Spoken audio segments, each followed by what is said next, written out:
શરૂઆત કરીએ રૂપિયાની સાથે તો રૂપિયામાં રેકોર્ડ નીચલા સ્તરનો દોર આજે પણ યથાવત છે અને શરૂઆતી કારોબારમાં રૂપિયો આજે 90.14 પ્રતિ ડોલરના રેકોર્ડ નીચલા સ્તર ઉપર જોવા મળ્યો છે। $1નો ભાવ પહેલીવાર 90 રૂપિયા પ્રતિ ડોલરને પાર જોવા મળ્યો છે। ઉલ્લેખનીય છે કે આજે સતત ત્રીજો દિવસ છે જ્યારે રૂપિયામાં રેકોર્ડ નીચલા સ્તર પર કામકાજ થતું જોવા મળી રહ્યું છે। અત્યારે આપણે જોઈએ તો 90.17 ઉપર USD/INRમાં કામકાજ અને ડોલર ઇન્ડેક્સમાં પણ થોડી નરમાશ 99.20 ઉપર આપણે ડોલર ઇન્ડેક્સને જોઈ રહ્યા છે। વધારે ચર્ચા કરીશું। ટ્રેડબુલ સિક્યોરિટીઝના ભાવિક પટેલ આપણી સાથે જોડાઈ ગયા છે। ભાવિકજી, સ્વાગત છે આપનું CNBC બજાર પર। અને રૂપિયો જે છે સતત નબળો થઈ રહ્યો છે, ઘણો ઝડપથી નબળો થતો આપણે જોઈ રહ્યા છે। આપણે જે 90 ને 20ના સ્તરની વાત કરી રહ્યા છે, હવે લગભગ એની પણ આપણે નજીક છે। તો રૂપિયામાં આ સતત ઘટાડો કયા કારણે થઈ રહ્યો છે? આ ક્યાં અટકી શકે? કઈ રીતે આપ જોઈ રહ્યા છો? આઈ થિંક ગુડ મોર્નિંગ જણાજી। આઈ થિંક અટકવાનું તો તને નામ નથી લાગતું। આજે ફ્યુચરમાં આપણે જોઈએ તો 92નો એક હાઈ પડ્યો છે, તો ઓવરઓલ મને લાગે છે કે મે બી એ પણ ટેસ્ટ કરી શકે છે, કારણ કે ઓવરઓલ સેન્ટિમેન્ટ ઘણા જ બેરિશ છે। યુએસ અને આપણું જે ટ્રેડ ડીલ છે થઈ નથી રહ્યું, એક નેગેટિવ સેન્ટિમેન્ટ છે। 5 ડિસેમ્બરે મે બી રેટ કટ થઈ શકે છે, જે અગેન રૂપિયા માટે વીક છે, અને એફઆઈ સતત વેચી રહી છે, અને જેમ જેમ રૂપિયો વીક થઈ રહ્યો છે એમ એ લોકો જે ઇક્વિટી માર્કેટમાં પણ એ લોકોને પ્રોફિટ મળે તો પણ એ ઓફસેટ થાય છે રૂપિયાના વીકનેસના લીધે। અને 1 મંથ ફોરવર્ડ પ્રીમિયમ જે છે એ 19 પૈસા થઈ ગયો છે, હાઈએસ્ટ સિન્સ મે। અને યુઝ્યુઅલી 1 મંથ ફોરવર્ડ પ્રીમિયમ આટલું વધે છે, દેટ મીન્સ કે સેન્ટિમેન્ટ હજી પણ રૂપિયા માટે બેરિશ છે। તો ઓવરઓલ મને લાગી રહ્યો છે કે જ્યાં સુધી યુએસ અને ઇન્ડિયાનું ટ્રેડ ડીલ નહીં થાય, જ્યાં સુધી 50% આપણા પર ટેરિફ છે, ત્યાં સુધી મને નથી લાગતું કે રૂપિયામાં કોઈ અત્યારના કોઈ તેજી જોવા મળી શકે છે। આઈ થિંક આગળ જતાં પણ વીકનેસ જ જોવા મળી શકે છે। તો હું એક્સપેક્ટ કરી રહ્યો છું કે રૂપિયો જે છે હવે 90.50 સુધી પણ આવી શકે છે। તો ઓવરઓલ આઈ થિંક 89-70ની નીચે ના જાય ત્યાં સુધી કોઈ મેજર અપસાઇડ જોવા નથી મળી રહ્યો। આરબીઆઈ પણ મેં કીધું કે જે ઇન્ટરવેન્શન કરી રહ્યું છે બહુ જ ઓછું કરી રહ્યું છે, કારણ કે છેલ્લા 6 મહિનામાં આપણે જોયું કે ફોરેક્સ રિઝર્વ પણ વધ્યું નથી। જે વેલ્યુ વધી છે, ગોલ્ડ હોલ્ડિંગ્સના પ્રાઇસ વધી છે, એટલે એના લીધે ફોરેક્સ વેલ્યુ રિઝર્વ્સ દેખાઈ રહે છે વધારે, બટ ઓવરઓલ ડોલરમાં ઇન્ફ્લો નથી આવ્યા। એટલે આરબીઆઈ પણ અત્યારના બહુ એગ્રેસિવલી ઇન્ટરવેન નહીં કરે। એટલે હું એક્સપેક્ટ કરી રહ્યો છું કે આગળ જતા 90-50 સુધીના લેવલ જે છે રૂપિયામાં આપણને જોવા મળી શકે છે। ઓકે, તો અત્યારે રૂપિયાની નરમાશ અટકવાની આપણને શક્યતાઓ ઓછી દેખાઈ રહી છે અને 90-50ના રૂપિયાના સ્તર પણ આપણને સ્પર્શતા દેખાઈ શકે છે। અને અત્યારે આપણે જે રીતે જોઈ રહ્યા છે, રેકોર્ડ નીચલા સ્તર ઉપર રૂપિયામાં કામકાજ 90.17ના સ્તરોની આસપાસ આ રૂપિયામાં નવા નીચલા સ્તર આપણે બનતા જોઈ રહ્યા છે। તો રૂપિયાની નબળાઈ જે છે એ આપણને આગળ વધતા દેખાઈ રહી છે। એની વચ્ચે જ સોનાના કારોબાર ઉપર પણ આપણે નજર કરી લઈએ તો સોનામાં ઉપલા સ્તરેથી નફા વસૂલીનું દબાણ જોવા મળ્યું, તે છતાં કોમેક્સ ઉપર $4,218 પાર કારોબાર નોંધાયો છે। 4,220 સુધીનો કારોબાર આપણે જોયો છે। MCX ગોલ્ડની જો વાત કરીએ તો 1,28,074ના સ્તર પર કામકાજ અહીંયા કરતી થતું જોવા મળી રહ્યું છે। ઉલ્લેખનીય છે કે સ્થાનિક બજારમાં રૂપિયાની નરમાશનો પણ સપોર્ટ સોનાને મળતો દેખાઈ રહ્યો છે। ભાવિકજી, સોનાને કઈ રીતે જોઈ રહ્યા છો? થોડા ઉપલા સ્તરેથી નરમ થયા બાદ ફરી પાછું ખરીદારી આવી રહી છે કે કઈ રીતે તમે જોઈ રહ્યા છો? સોનાને માટે આપની સલાહ કઈ રીતની રહેશે?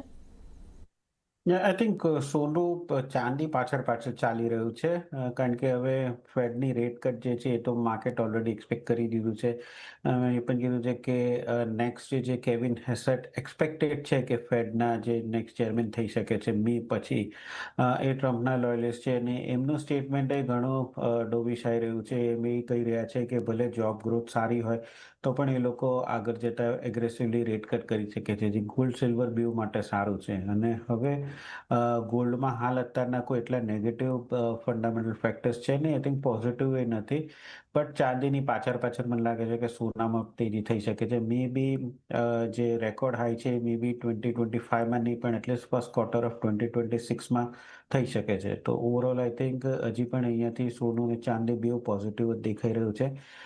સોનામાં આજના દિવસમાં બાય કરી શકાય છે, બટ કારણ કે વોલેટિલિટી વધી ગઈ છે, તો આઈ થિંક મિની કોન્ટ્રાક્ટમાં 1,29,000નો જે કોલ ઓપ્શન છે એ થોડો વધારે સારો રહેશે. 2800ની આસપાસ એ બાય કરી શકાય છે 3200ના ટાર્ગેટથી, અને 2650નો સ્ટોપ લોસ રાખી શકાય છે. તો 1,29,000નો જે કોલ ઓપ્શન છે ગોલ્ડ મિની, એ બાય કરવાની રિકમેન્ડેશન છે. ઓકે, ગોલ્ડ મિલીનો 1,29,000નો કોલ ઓપ્શન છે એ બાય કરવાનો રહેશે 2,800ની આસપાસથી, અને માફ કરશો, ટાર્ગેટ ત્યાં 3,200ના બનતા જોવા મળી શકે છે. તો આ અહીંયા આગળથી સોનામાં 1,29,000નો કોલ ઓપ્શનને બાય કરીને ચાલવાની સ્ટ્રેટેજી તમારે અપનાવીને ચાલવાની રહેશે. અને ત્યારે હવે આપણે ચાંદીની વાત કરીએ તો ચાંદીમાં પણ તેજી આગળ વધી છે અને વૈશ્વિક બજારમાં ભાવ $58ની ઉપર પહોંચતા દેખાયા છે. સ્થાનિક બજારની જો આપણે વાત કરીએ તો 1% કરતાં વધુની તેજી આપણને જોવા મળી રહી છે. 1,79,300-400ની આસપાસ અહીંયા આગળથી કારોબાર થતો જોવા મળી રહ્યો છે. માર્ચ કોન્ટ્રાક્ટ પર નજર કરીએ તો 1,84,246ના સ્તર અહીંયા આગળથી આપણને જોવા મળી રહ્યા છે. ચાંદી સતત સારી મજબૂતી દર્શાવી રહ્યું છે. આપણ જે રીતે અત્યારે પણ જણાવી રહ્યા હતા કે ચાંદીમાં પણ આપણને એક ચાંદીની પાછળ સોનું એક તેજી દર્શાવી રહ્યું છે. તો ચાંદીની આ મજબૂતી કેટલી આગળ વધી શકે, અને આ ડિસેમ્બરમાં જ આપણે 2 લાખના સ્તર સ્પર્શી લઈશું, કઈ રીતે આપ જોઈ રહ્યા છો? આઈ થિંક અત્યારે હજી તેજી તો છે જ. હવે મને લાગી રહ્યું છે કે ગોલ્ડ સિલ્વર રેશિયો 74ની આસપાસ આવી ગયું છે. હિસ્ટોરિકલી 68ની આસપાસ છે. એટલે મને લાગે છે કે કશેક ને કશેક હવે એવી સિચ્યુએશન આવશે કે જ્યાં હવે ચાંદીની તેજી છે થોડીક ઓછી થશે કમ્પેરેટિવલી ગોલ્ડ. કારણ કે એવો રેશિયો આવી ગયો છે કે જ્યાં યુઝ્યુઅલી ચાંદી જે છે એનું આઉટ પરફોર્મન્સ છે થોડુંક ઓછું થાય છે. બટ આપણે ફંડામેન્ટલ જોઈએ તો હજી પણ ફિઝિકલ સિલ્વર સ્ક્વીઝ છે એ છે. હવે શેંઘાઈમાં શિફ્ટ થઈ ગયું છે કે જ્યાં ઇન્વેન્ટરી છે 10 વર્ષના લો ઉપર છે. અત્યારના લાસ્ટ વીક આપણે જોયું તો 559 ટન્સ હતો, જે યર ટુ ડેટ આપણે જોયું તો 61% ઓછું છે. એપ્રોક્સિમેટલી ઓક્ટોબરમાં આપણે જોયું હતું કે એલએમઈમાં જે સિલ્વરની શોર્ટેજ હતી એના લીધે 644 ટન્સ જે ચાંદી છે એ શેંઘાઈમાંથી એલએમઈમાં ગયું હતું. અને અત્યારના કોમેક્સની પણ ઇન્વેન્ટરીઝ જોઈએ એ પણ 457 મેટ્રિક આઉન્સ છે, જે 14% ઓલ ટાઈમ હાઈ જે ઓક્ટોબરમાં 532 મેટ્રિક આઉન્સ હતું એનાથી છે. એટલે ક્લિયરલી અત્યારના એલએમઈમાં જે ઇન્વેન્ટરીઝ જાય છે બીજી બધી એક્સચેન્જમાંથી જઈ રહી છે, અને એના લીધે અત્યારના બીજી બધી એક્સચેન્જમાં ઇન્વેન્ટરીઝ ઘટી રહી છે, જેની પ્રાઇસીસને અસર થાય છે. સેકન્ડ, આપણે કોમેક્સમાં પણ જોઈ રહ્યા છે કે જે રીતે વોલ્યુમ વધી રહ્યું છે એ રીતે ક્લિયરલી આ જે ચાંદીની તેજી છે એ બાય રિટેલ ઇન્સ્ટિટ્યુશન છે, ઇન્સ્ટિટ્યુશનલી નથી, રિટેલ્સની છે, કે જે લોકો લોંગ પોઝિશન લઈ રહ્યા છે અને ચાંદી ફિઝિકલ માંગી રહ્યા છે. એટલે આ અત્યારના ફ્રેન્ઝીના લીધે આપણે ચાંદીની આવી રેકોર્ડ તેજી જોવા મળી. આજે પણ ઓપનિંગ જે હતું ચાંદીમાં એ ઓલ ટાઈમ હાઈની આસપાસ થયું હતું. એના પછી અત્યારે થોડીક કરેક્શન જોવા મળી રહ્યું છે. આઈ થિંક હવે આટલા હાઈ ઉપર મને લાગી રહ્યું છે કે થોડી વોલેટિલિટી વધી શકે છે. એટલે આજના દિવસમાં ચાંદીમાં ટ્રેડ કરવાનું એવોઇડ કરીશ, કારણ કે એક્સપેક્ટેડ છે કે આજે ઉપર નીચે ઘણું થઈ શકે છે. વ્યૂ થોડું લેવું અઘરું છે. ડેફિનેટલી બાય ઇન્ડેક્સની સ્ટ્રેટેજી છે, બટ ઇન્ટ્રાડે ચાંદીમાં આજના દિવસ એવોઇડની સલાહ છે. ઓકે, તો ચાંદીમાં જે વોલેટિલિટી રહેશે ઇન્ટ્રાડે માટે આજે અવોઇડ કરીને ચાલવાની સલાહ છે. અને ઓવરઓલ વ્યૂ જે છે એ 52 નિપ્સનો અહીં આગળથી બની રહ્યો છે. ઇન્ટ્રાડે માટે ચાંદીને આજે અવોઇડ કરો. તો આપણે સોના ચાંદીની વાત કરીએ અને સાથે હાલ સમય થઈ રહ્યો છે બ્રેક લેવાનો, લઈશું બ્રેક, અને બ્રેક બાદ ભાવિક પટેલ સાથે વધુ કોમોડિટીઝની ચર્ચામાં આગળ વધીશું.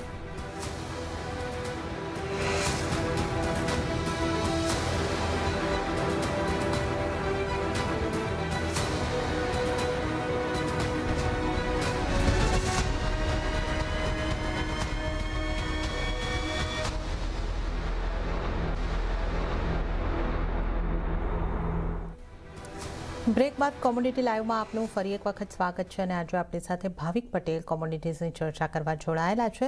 મેટલ્સના કારોબારની વાત કરીશું તો મેટલ્સમાં આજે પોઝિટિવ કારોબાર છે અને સ્થાનિક બજારમાં એલ્યુમિનિયમ સહિત તમામ મેટલ્સની અંદર મજબૂતી જોવા મળી રહી છે. એલએમઈ પર પણ કોપરમાં તેજી જોવા મળી રહી છે. નબળા ડોલર અને ફેડ તરફથી રેટ કટની આશાની કિંમતોની ઉપર અસર જોવા મળી રહી છે.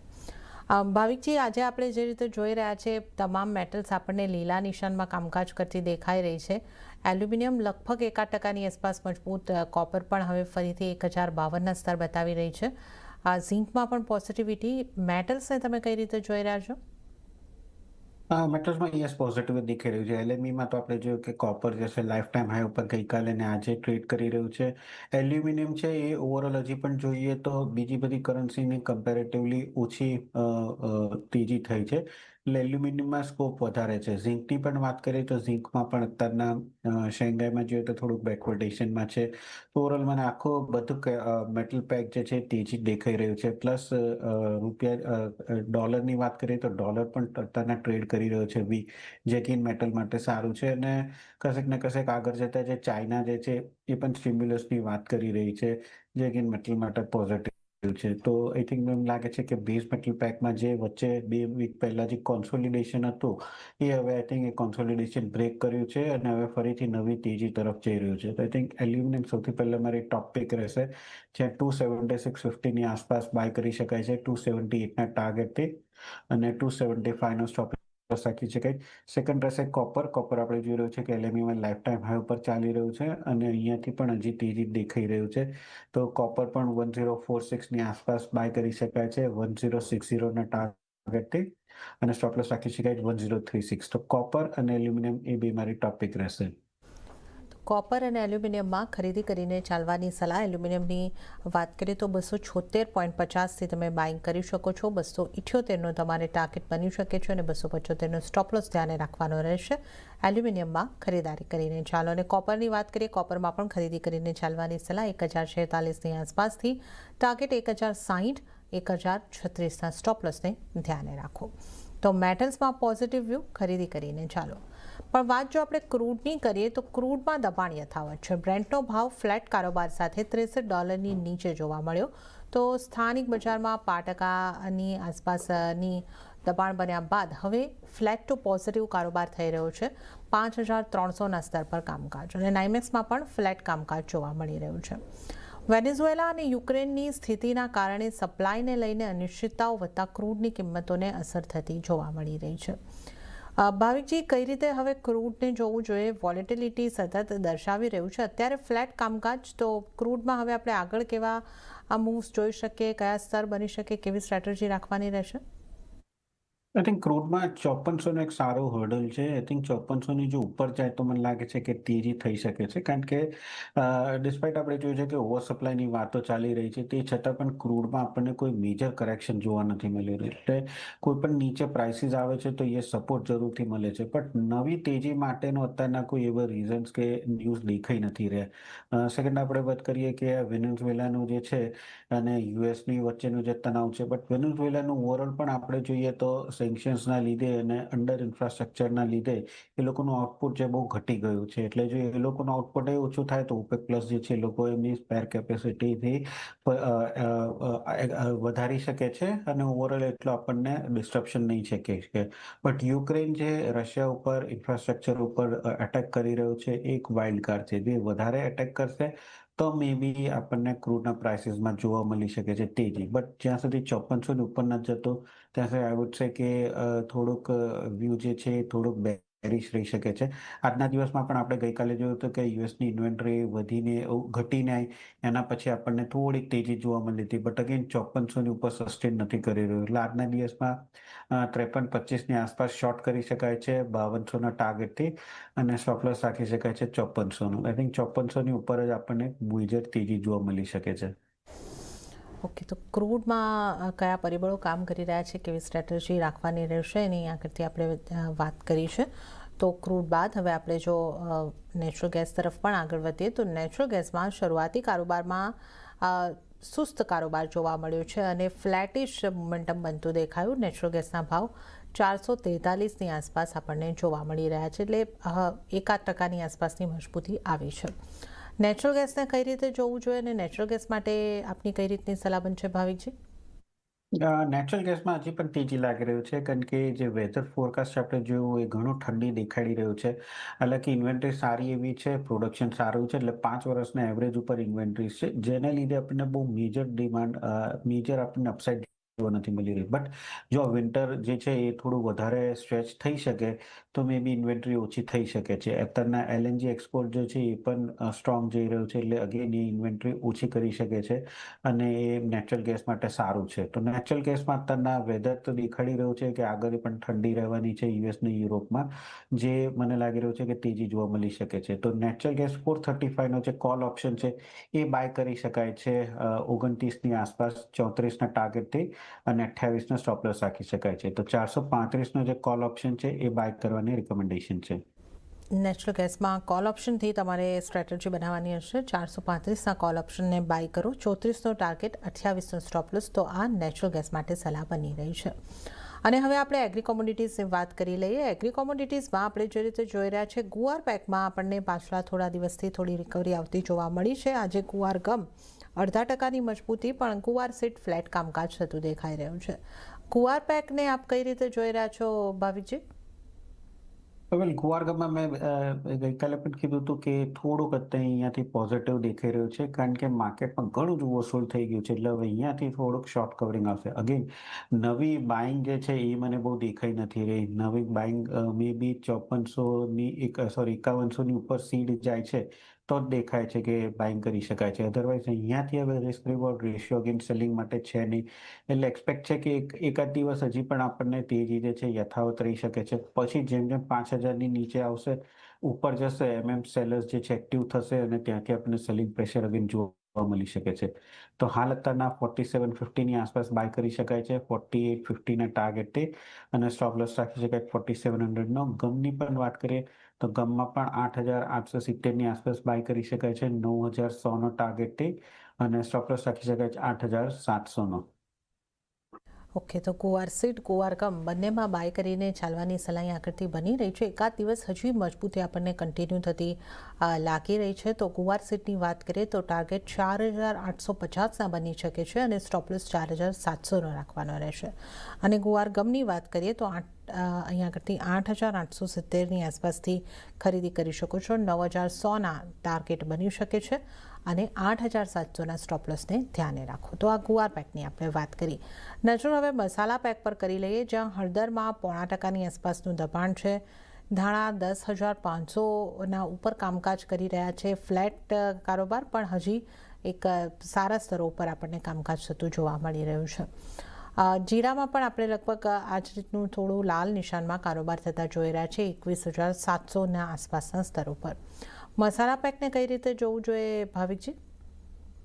મસાલા પેકમાં સોમવારે જ મેં કીધું હતું કે 22,000ની આસપાસનું જે લેવલ છે એ થોડુંક શોર્ટ માટેનું છે, કારણ કે ઓલરેડી આપણે 19,000થી 22,000ની રેલી જોઈ ચૂક્યા છે.